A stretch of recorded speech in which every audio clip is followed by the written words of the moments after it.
How's it going, everyone? This video is going to be over the easiest draw on liquidity, and it is generally present almost every day in the market.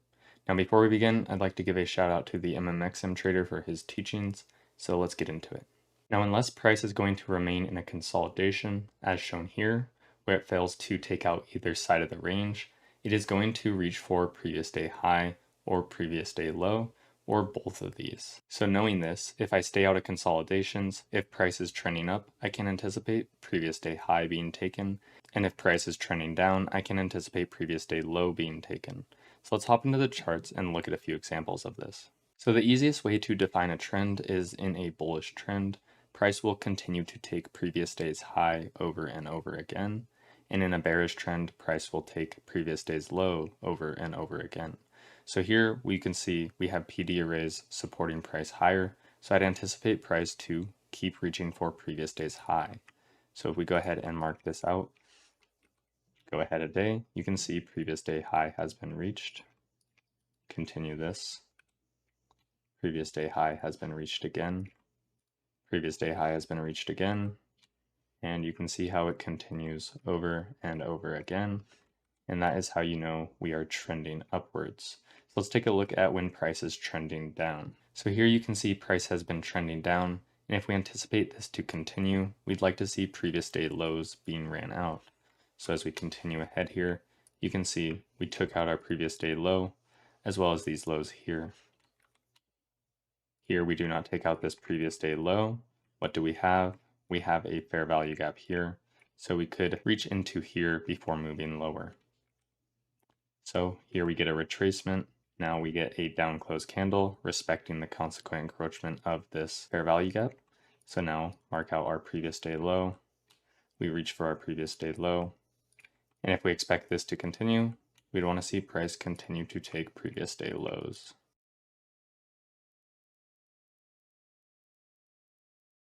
Now, it's not always going to be so clean of a trend down. For example, if we get retracements or liquidity sweeps here, we're going to have a series of up close candles creating order blocks. So now that you understand that when price is trending up, we are likely to see previous day's highs being taken, and when price is trending down, we are likely to see previous day's lows being taken, let's hop back into the PDF and explain how to use this. When I get into the daily chart, the first question I ask myself is price more likely to reach previous day's high or previous day's low?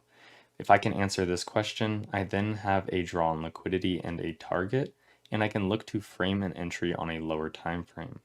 So for example here, if price is going to be reaching for previous day's low, I can drop down to a lower time frame and look to find a point of interest to frame a trade towards that previous day's low. Now, besides looking at the overall trend to determine if I want price to reach for previous day's high or low, there are a few other ways that I can do this.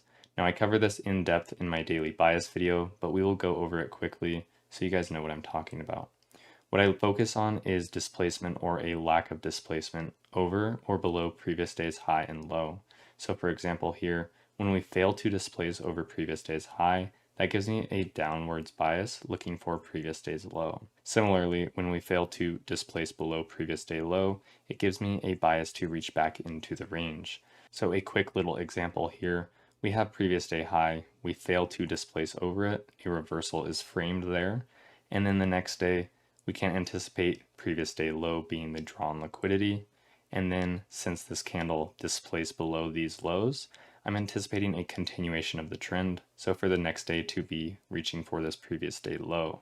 Now here a reversal is framed, we can't displace below this low, so then I want to see previous day high. Now on this day, we close over the previous day, and I'd want to see previous day high once again, as shown here. Now I cover this more in depth in my daily bias video like I said, but I just wanted to show you how I use the daily chart to frame a draw on liquidity. The last thing I'm going to touch on is how many days I will look back for previous day's high and low. And for me, that is 3 days that I will look back into price action. So for example here, if I am on the current day, I will look back 3 days and mark out the previous day's high and low. Similarly over here, current day, last 3 days mark out the high and low. And marking these out and extending them can also add some confluences. For example here, when we deviate below this previous day low, come back into the range, we retest this previous day low before continuing higher, And if you've watched my box setup video, you know what that looks like. So let's hop into some examples. So here we are on NASDAQ's daily chart, and we are going to go through some examples. We will first go through the daily chart and find our bias for each day before dropping down to a few lower time frame examples. Now in these examples, I'm going to focus on just using the previous day high or low as my target. However, when I'm actually watching price, I will look for extensions beyond and below previous day high and low. So here we have a very aggressive displacement higher, so I'd be looking for previous day high to be taken. Here we take previous day high, close over, and I'd want to see previous day high be taken once again.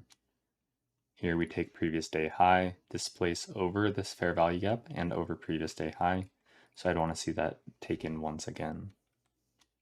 Here we close over, so I'd want to see previous day high being taken once again.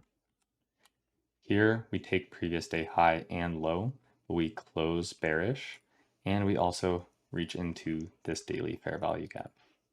So with this in mind, I'd want to see price reach for this previous day low. Here we get aggressive displacement below previous day low, so I'd want to see price reach for this previous day low. So here we get an up close candle, but my idea hasn't changed. Because we reach into this daily fair value gap and displace lower, I'm wanting to see lower prices and reach for these equal lows. So with that idea in mind, I'd want to see previous day low and this prior low as well. So here we do reach for this previous day low and the prior day low as well, and we close back into the range. Now if you've watched my daily bias video, this is where you might get confused and be looking long. However, with the structure being bearish, I ideally want to see price close below this up close candle, and what would that do? It would validate it as an order block. So let's see what the next day does, but ideally reach lower and close below here. So here you can see we reach lower. Now we don't close below previous day low, but we do aggressively move lower and close below this up close candle, validating it as an order block. So with that idea in mind, I'd want to see price reach lower once again. Here you can see we retest that up close candle, reach lower, so I'd want to see previous day low again. Once again, displacing lower, would want to see previous day low. And there we go. This places below this low, closes back inside, so ideally I'd want to see price reach up to this previous day high, or get some sort of consolidation after running these lows. So even though that I had a bias for almost every day here, it does not mean that I will find an entry each and every day.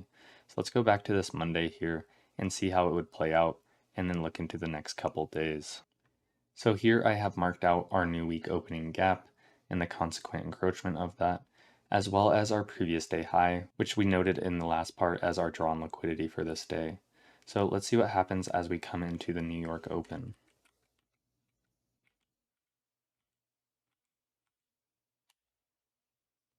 So as we come into the New York Open here, you can see we consolidated through Asia and London, and then we manipulated down here.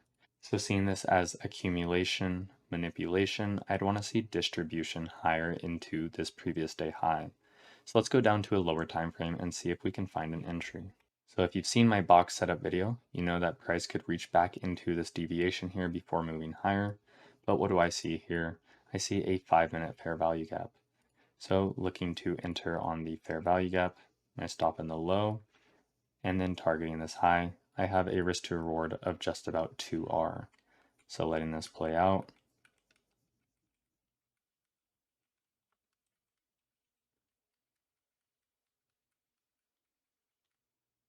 And there we go. You can see price reached a little bit lower. It reached into this deviation of this range before reaching higher. It rejected off of this new week opening gap, consequent encroachment, before expanding into our previous day high.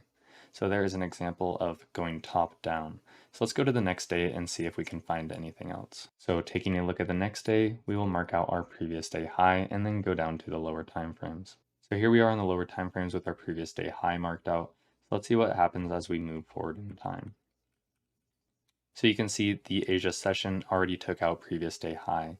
So just using previous day high or low to frame a target and a draw on liquidity, with that already being taken in the Asia session, I am not interested into the New York session. Let's let it play out and see what happens.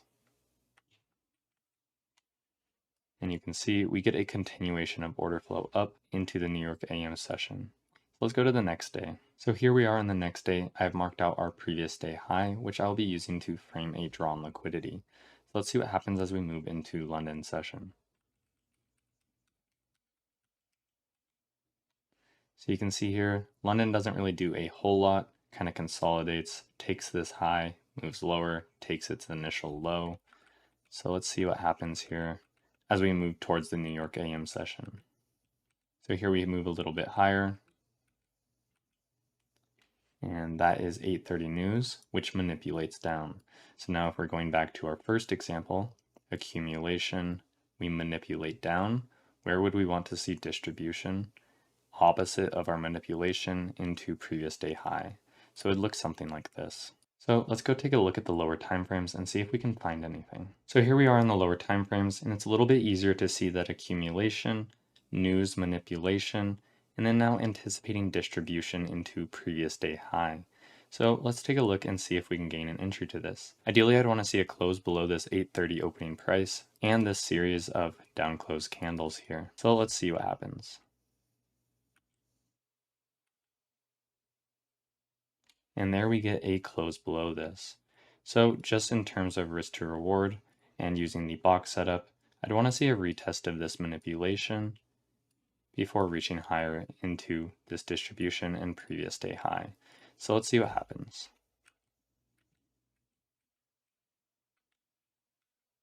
And there we go. We reach and hit our previous day high, completing our AMD. So let's go take a look at the next day. So here we are on the next day, and I want to see price reach for this previous day high. So let's drop down to the lower time frames and see what happens. So here we are on the lower time frames, and we have our previous day high marked out. So let's see what happens. Here you can see at the start of the Asia session, we already took that previous day high. So just watching for previous day high and low as targets, I'm not going to be watching the following sessions. However, let's see how it plays out. And you can see overall it was a pretty choppy session prior to reaching into this daily fair value gap here. I hope you found this video helpful and insightful in regards to draw on liquidity and daily bias, and that it showed you that even with daily bias or a clear draw on liquidity, it's not always possible to get an entry. Now, if you did enjoy this video, please consider liking and subscribing, and I'll see you guys next time.